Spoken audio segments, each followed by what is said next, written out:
Wow, talk about the world's roughest camera angle. Hey, what's up? Hello, I hope you all are doing well. Now that we are into July, it is time for the wrapping up of the second quarter's books. I love a quarterly wrap up. They're kind of my favorite video to make. I get to talk through everything that I've read, mention the stuff that I've started and the stuff that I've not yet finished because it's been terrible, and really just get through the whole last 3 months of reading. I think it's a great system and I'm glad that I did it. So let's not waste any time. So in the months of April to June of this year, I began the month with a book called Gold Diggers by Sanjana Sathian. This is an interesting book to talk about because the author was the best friend of the sister of one of my friends. So my friend's sister's best friend all through high school. Apparently they no longer speak, but anyway, it was fascinating to read this for book club with the understanding that somebody in the group actually knew the author and could speak to the way that all of the characters in this book were portrayed. This book is about a boy named Neil who comes from an Indian American family, and he is on the debate team in high school, and his best friend Anita is also his neighbor. He's super in love with her all through high school, and he discovers a secret that she and her mother have that involves her drinking some very special lemonade that contains different pieces sort of other people's ambition. There's a little bit of a magical realism situation happening here, and by a little bit of a magical realism situation, I mean a ton of a magical realism situation.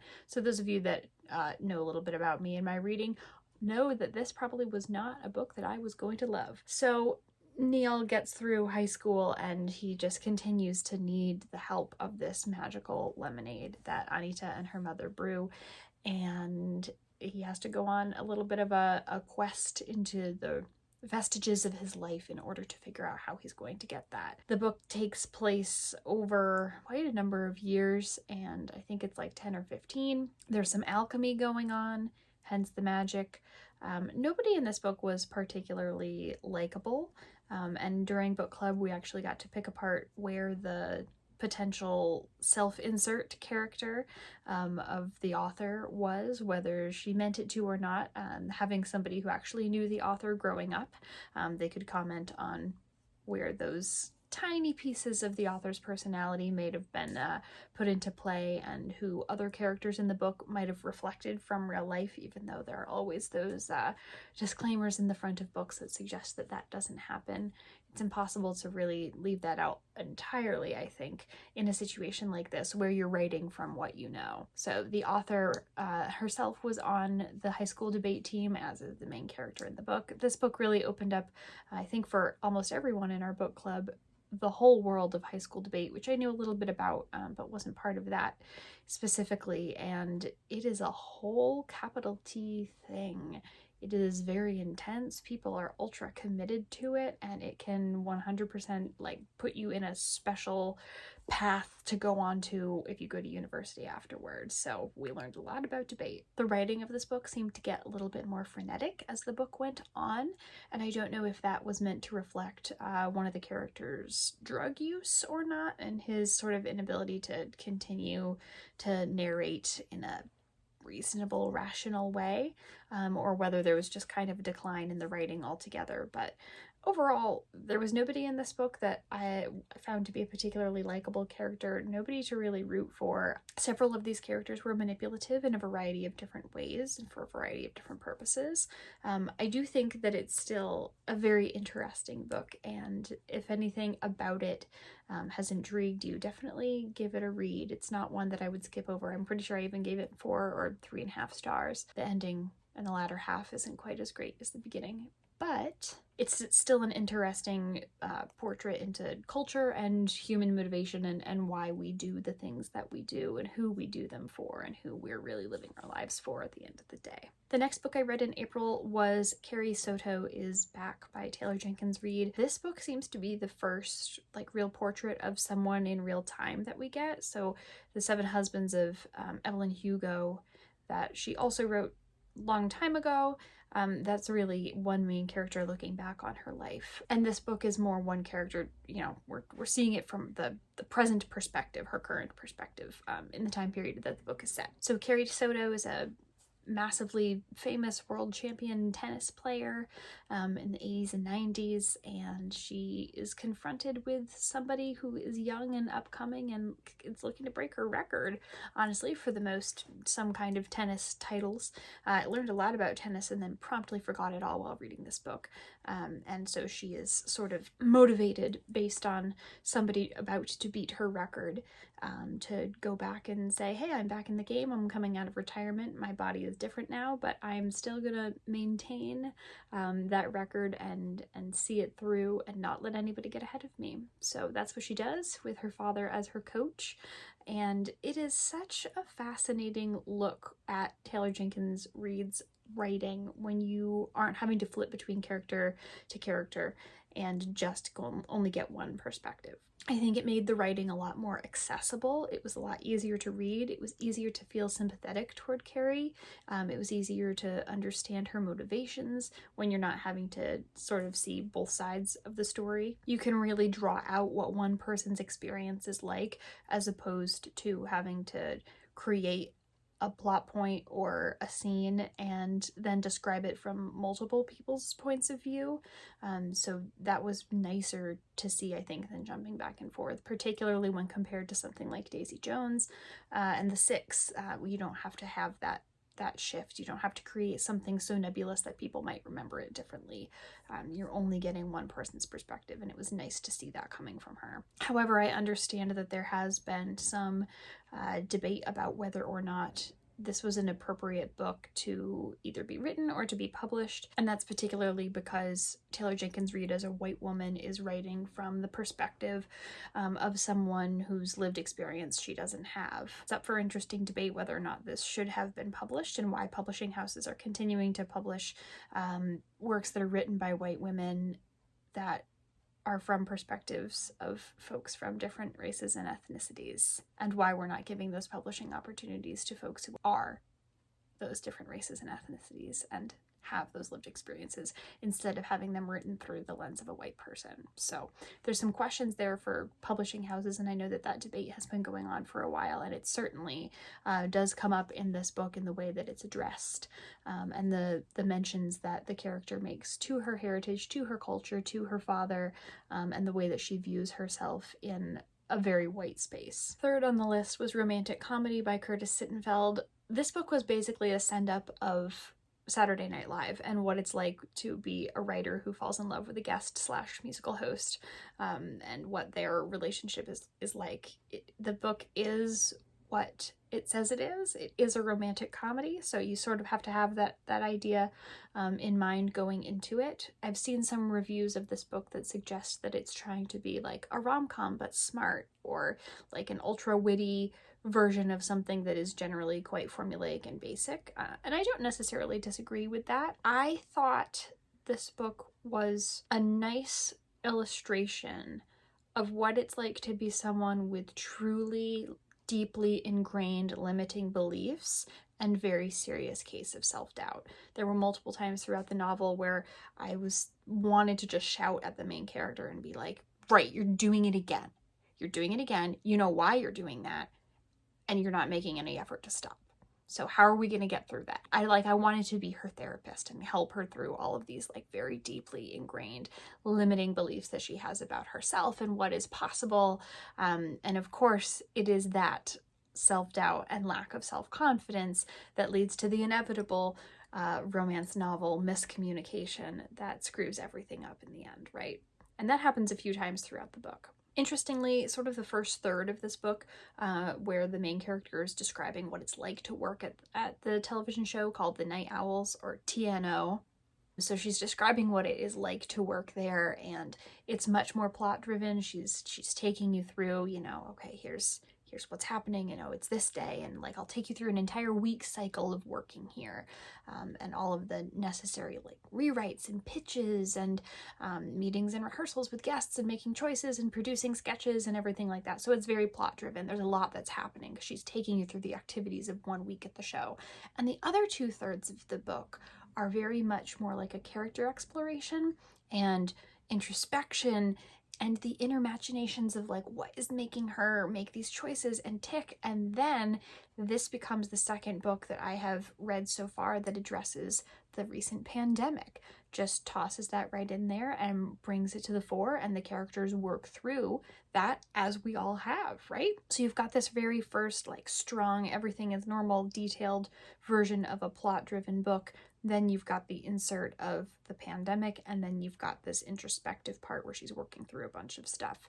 And honestly, given the role that the pandemic plays, it's not its own character in this, but the plot point that is the pandemic, I see why the tonal shift kind of happens, and I can understand why folks would kind of feel, and many of them in their reviews have, that this is two separate books, and this could have been done in a more disjointed way, but ultimately I don't think that this was badly done. Like, it's a romantic comedy after all. We can't have hopes that are, like, ungodly high, because it is still nesting itself in that particular genre. There is a formula, we're going to follow it, and the writing might reflect that. So, plot, serious event, introspection, as we all went through, right? Everyone kind of turns in on themselves, particularly in a situation where we're all being asked to stay home. Whatever you think of that, regardless, this makes sense given the time period in which the book is set.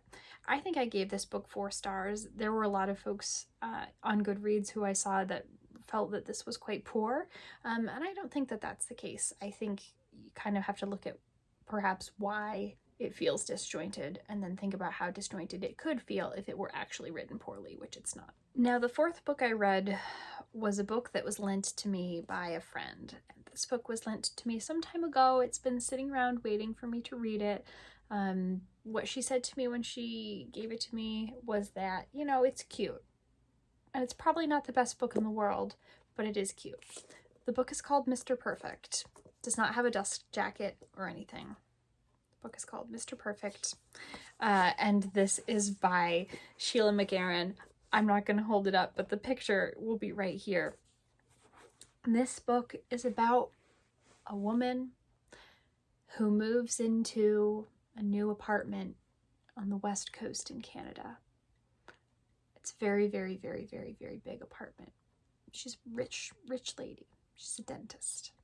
Her being a dentist is a major plot point. First night she lives there, she sets off the fire alarm, and she happens to meet her neighbor, who is, like, perhaps the most heteronormatively, stereotypically attractive man you've ever seen. He has some insecurities too, and they'll be revealed later in the text, and he comes over and gives her shit for setting off the fire alarm and basically aggressively insults her for being stupid without even knowing her or asking her her name. So, that's how the book starts. Honestly, I don't think that I can sum up the plot of this book, which very much seems like this person wanted to write a screenplay or a TV show, but they were given a book deal, and so it just wound up being a book instead of what it would really be better served as, which is a television show. And I cannot give you a better summary of this book than the review that I left on Goodreads, which I will place for you here.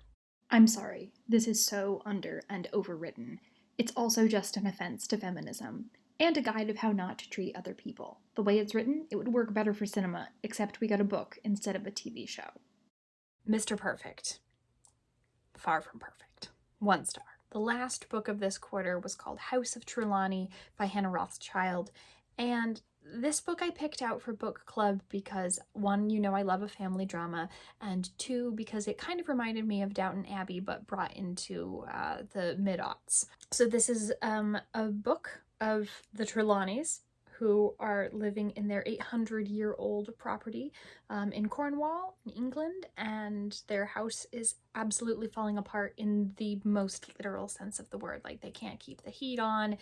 The place is falling apart around them. There are all sorts of, like, bugs and critters in there across the property. Everything is totally unkempt and overgrown and is basically rewilding itself. There are a variety of characters here, including one person named Blaze, and she is a big deal in the finance world, and she basically predicts that the markets are going to go south with the crash of 2008 and all of that fun stuff with the dot-com boom, blah, blah, blah, mortgages, the financial crisis of 2008.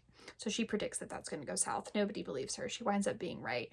And ultimately, she winds up with a lot of money and has to step in to deal with this absolutely crumbling establishment because there is an arrival of a young woman. Long story short, Blaze and the wife of the person who owns the house, Jane, were best friends with this person, Anastasia, or perhaps Anastasia. Back when they were in school, Anastasia or Anastasia is dying, and she is sending her youngest daughter to go and live with them in an attempt to have a better life. And they are meant to take her in, and so that's what they do. And so everyone kind of has to come together to be like, what is going on? Why are we receiving this teenager? Who are you? What's your relationship to the family? Why does your mother think that she can just put you on top of us when we have absolutely no money to even maintain our house? And it's a whole interesting portrait of the financial crisis in that time period, how different people handled it, and it's an interesting dissection with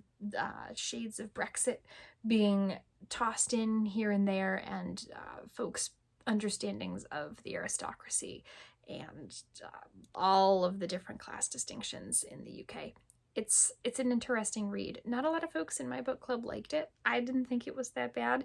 The characters are indeed all over the place, but as you read about them, you understand why they're all over the place. A lot of them are having complete mental breakdowns, and a lot of them very much need some help that they're not asking for.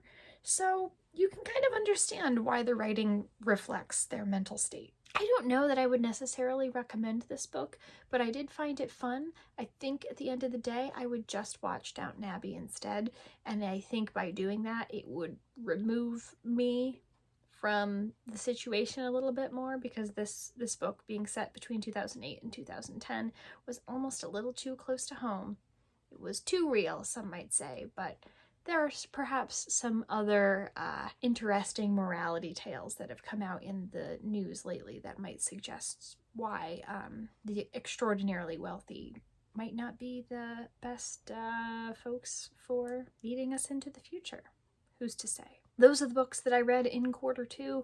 I'd be fascinated to hear your thoughts on any of them below in the comments, so please leave your feelings if you have them. As always, thanks for watching. We hope you're having lovely weeks and lovely lives. Anything that you might want to know about us is, of course, in the description, and we'll see you very soon.